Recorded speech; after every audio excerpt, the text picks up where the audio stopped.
Betrayal. Wow, that word alone carries so much weight, doesn't it? It's something we can all understand, an experience that can just shake you to your core.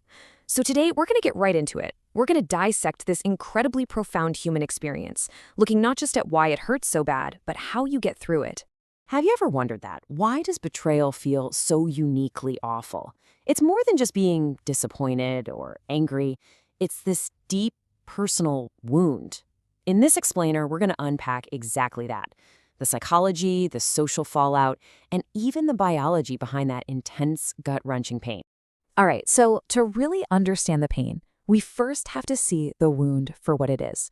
And we're not just talking about a bad day or a simple mistake here. We're actually framing betrayal as a genuine psychological injury. It has a real definition and it has a real impact. Yeah, a lot of experts call betrayal a double trauma. Think about it, it's like a 1-2 punch. First, there's the actual loss of the relationship as you thought it was. But then comes the second hit, the shock of discovery. That's the moment your reality just shatters. Everything you assumed about a person you trusted is suddenly gone. So, what is it that makes this wound cut so deep? The pain isn't just in your head, you know? It's a multi-layered thing that hits our entire being. So let's break down the anatomy of that hurt, piece by piece. Psychologically, man, betrayal is a direct assault on your sense of self. It just bulldozes the very foundation of trust you built. And that almost always triggers the spiral of self-doubt. You start asking yourself those awful questions. Why me? Was I not good enough? And this internal chaos isn't just emotional. It kicks off a very real stress response in your body, flooding you with hormones like cortisol.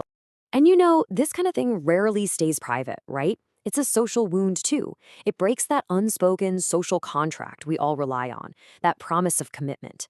Your role can suddenly feel like it's shifted from partner to victim, and the fallout can ripple out, damaging a whole network of friends and family, all while you're dealing with a really tough social stigma. And then there's the biology. This is fascinating. Your body literally perceives betrayal as a major threat, and it flips on your fight or flight system. It messes with oxytocin, which is the bonding hormone that helps us feel trust and connection. And that intense emotional memory, it gets seared into your brain's alarm center, the amygdala, making it incredibly vivid and just hard to shake. And if you ever needed proof that this pain is real, this is it. Brain scans show that the emotional agony from betrayal lights up the exact same region of the brain, the anterior cingulate cortex, as intense physical pain, like getting a burn. So when you say it feels like you've been punched in the gut, well, your brain basically agrees with you. Okay, so knowing why it hurts is a huge first step. But the next question is, how do we even begin to process that hurt? This takes us right into the emotional storm that almost always follows a betrayal. Now, this journey can look a lot like the classic stages of grief, but let me tell you, it is not a straight line. You might bounce between these stages for a while. You've got the initial shock where you just can't believe it's happening. Then comes the white-hot anger and resentment. Then the deep, heavy sadness for what you've lost. You might find yourself bargaining, thinking, if only this, or what if that? And then, slowly, eventually, you start moving toward accepting this new reality. I know all this sounds incredibly heavy, but here's the most important part. Even though the pain is immense, it is not a life sentence. The storm does pass. So this next section is all about the path forward. It's a practical toolkit for how you can start to heal and rebuild. A full recovery usually means working on 3 different levels. First, there's the individual level. That's all about you, letting yourself feel your emotions, really focusing on self-care, and learning to trust your own judgment again.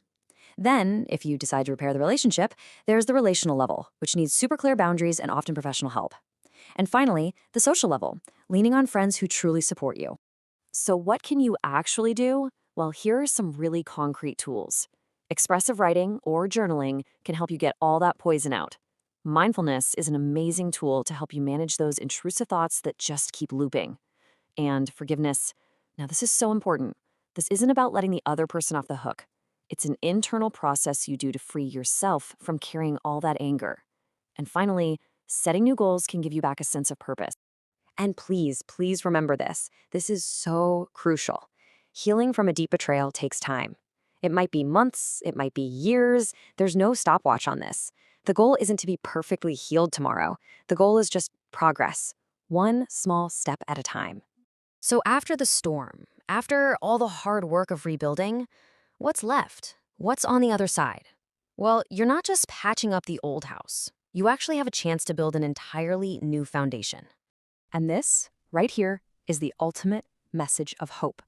As painful as it is, surviving betrayal can lead to this incredible thing called post-traumatic growth. It forces you to get to know yourself on a much deeper level, and it makes it crystal clear what you need from a healthy, trusting relationship going forward. So, we'll end with this final, powerful question for you to think about. A betrayal can absolutely shatter your world, but it also clears the ground. It gives you a choice about what you build next. So, what new foundation, one built on self-trust, wisdom, and strength, will you choose to create?